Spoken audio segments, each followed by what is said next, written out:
Richard Alston is a barrister, politician, diplomat, company director, and was a senior cabinet minister within the Howard government for more than 7 years. However, the former senator also pioneered the deregulation of Australia's telecommunications industry, breaking the duopoly that Telstra and Optus that held, and opened the doors to greater competition into the market. Now, since the heady days of 1997, the telecommunication and information technology industry has changed dramatically with the advent of social media, streaming, pay TV, video, data, and the list goes on. And joining us to discuss those changes and how the industry has changed, and there's also the raging issue of privacy and the abuse of it, we have Senator Richard Alston. Now, Senator, I gather there's more to life than politics, which is also the name of your new book.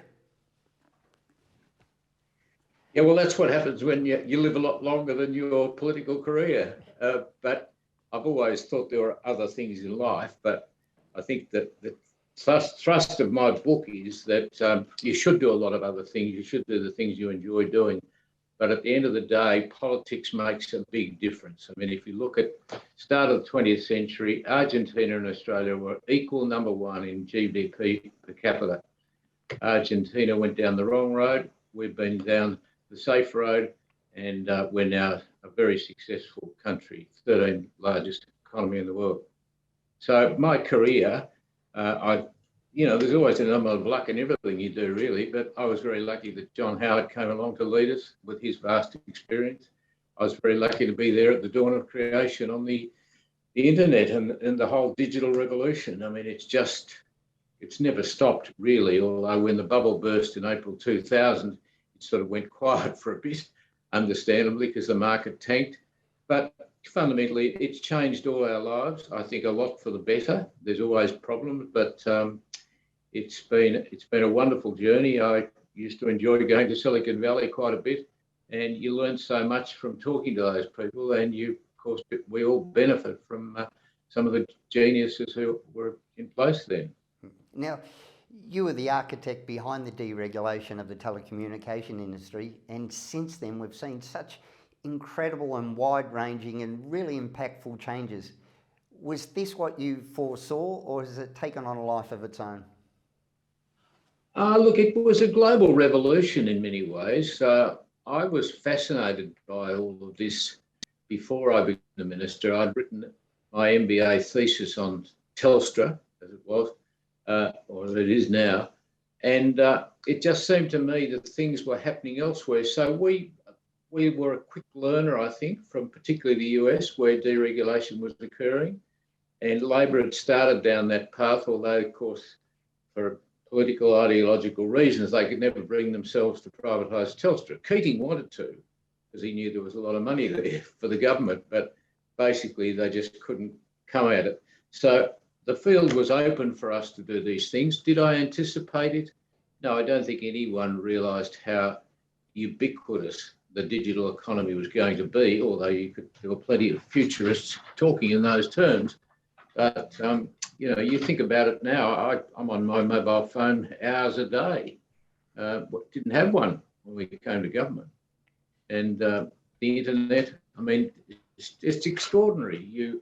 Anytime anyone says something you don't understand, you can Google it immediately. You can find out what a word means. You can keep learning in a way you never could then. So I didn't foresee the practical side of it. I hardly used email when we came to government.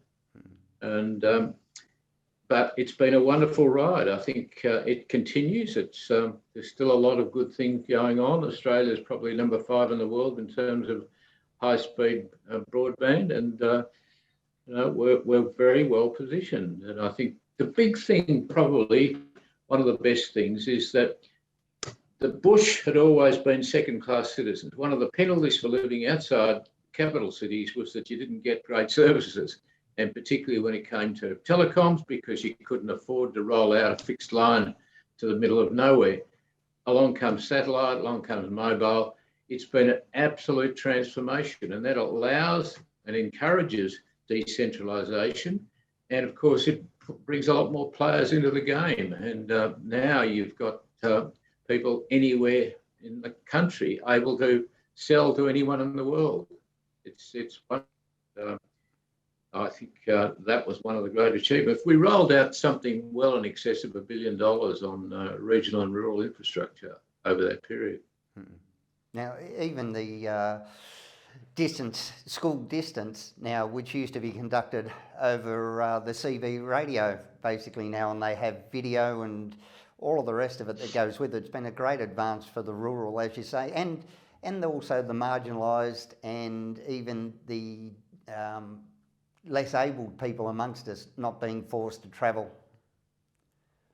Absolutely, and in health, having consultations now, they're mostly probably done by video link. When COVID turned up, millions of people were suddenly locked at home, and of course, the use of the NBN jumped by about 70%. And now, again, that's almost fully connected across Australia.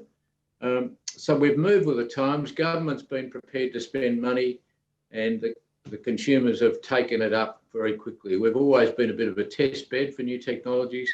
I think we are entrepreneurial. Our problem is that we're too small a country to properly commercialise a lot of these inventions, but there's no shortage of good ideas in Australia.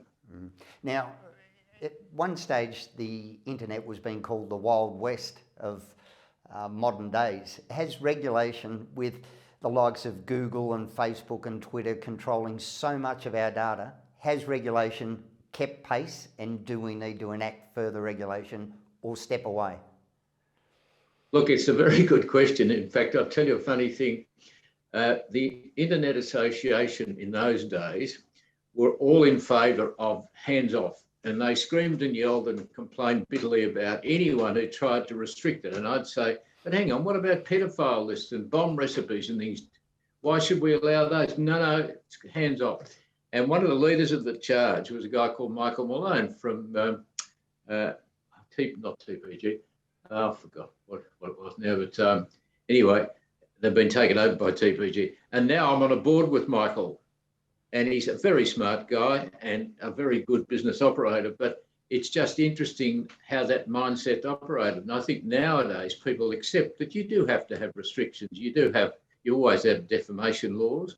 The big problem with the internet is tracking people down and holding them responsible. Now, right now, I don't follow Twitter and things, but social media is Wild West, and it's absolutely negative and totally irresponsible. People can say what they like, sound off, heavily criticised, and not held accountable. So if we can force the big tech companies to accept that they are really carriers and that they can control that, then I think we'll make a big breakthrough. I'm actually involved in advising a big American company on a lot of this stuff. And, the way that they have cornered the market, Apple on the App Store, for example, they can charge 30% just because they're big enough and ugly enough. And I think governments around the world are starting to come to grips with that excess of power, but a lot of the stuff they've done is transformational. So we're not at all critical in that sense, but it's just that unlimited power tends to go to your head and you get away with things, and then you think you can control everything. You can decide what's on the internet. You don't like Trump, so you ban him. But I think we're getting there on that front. But you're right, privacy. I remember a guy called Scott McNeely as one of the leaders. This is going back 30 years. And he said, on the internet, privacy is dead, just get over it. And if you talk to young people, they generally weren't terribly worried about any of that. Now, of course, you are with some of the, again, excesses, people having photos of themselves displayed to the world.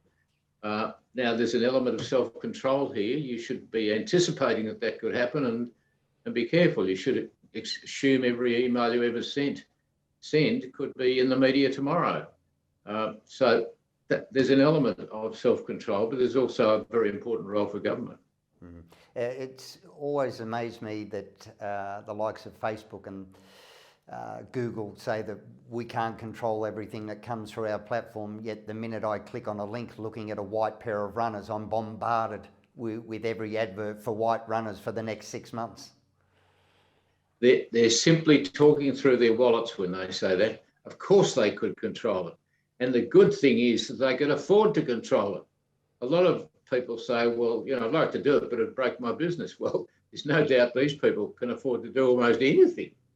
I remember when Trump came up with that masterful initiative of allowing people to repatriate offshore capital because they were too scared of paying huge levels of taxes. And he said, I'll do you a one-off deal, you pay 25%. And that happened. And Apple brought back the equivalent of Canada's GDP. I mean, the amounts of money are just staggering. And these people, they don't need to make any more money, that's for sure. They don't know quite not what to do. It becomes a matter of power and influence. And I think that's why government has to clamp down. Not put them out of business by any means, but just make sure that they act as good corporate citizens. Well, we recently saw the Facebook battle of wills with the Australian government where they didn't want to pay news providers for their content, and there was a standoff, and it had such wide-ranging ramifications for so many information providers, even government websites. I think even the Bureau of Meteorology was removed from Facebook.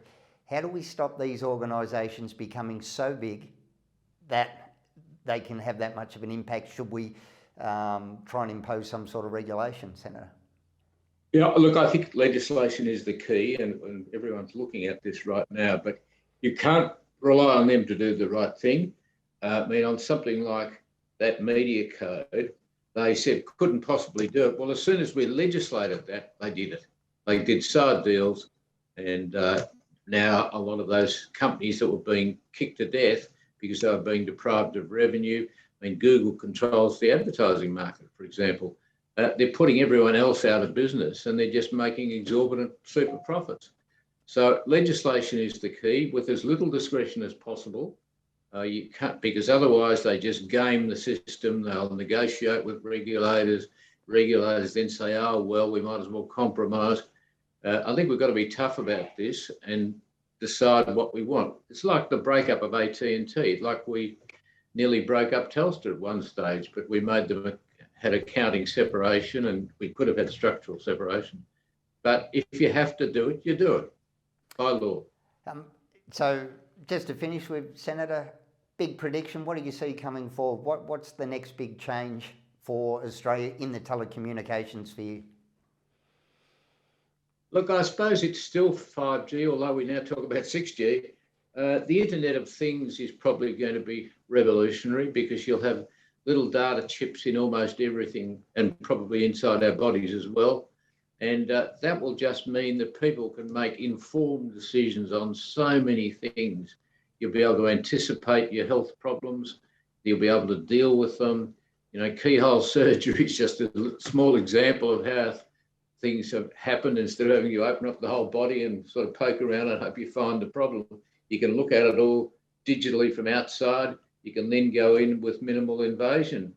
So I just think it's going to continue to pervade our lives, and as long as it doesn't get out of hand. And I think the good thing is that both sides of politics realise that, and the consumer does as well. So you're in a situation where it's really us against the big boys, and ultimately the big boys won't be allowed to control things. We're a democracy, we're a healthy one, we're prepared to act when we need to. Well, Senator Richard Alston, one of the architects of Australia's deregulated telecommunications industry and the author of There's More to Life Than Politics. Thanks so much for your time, Senator. Well, thanks again, Michael. Really enjoyed it. I think we covered a lot of ground, and I hope people found it interesting.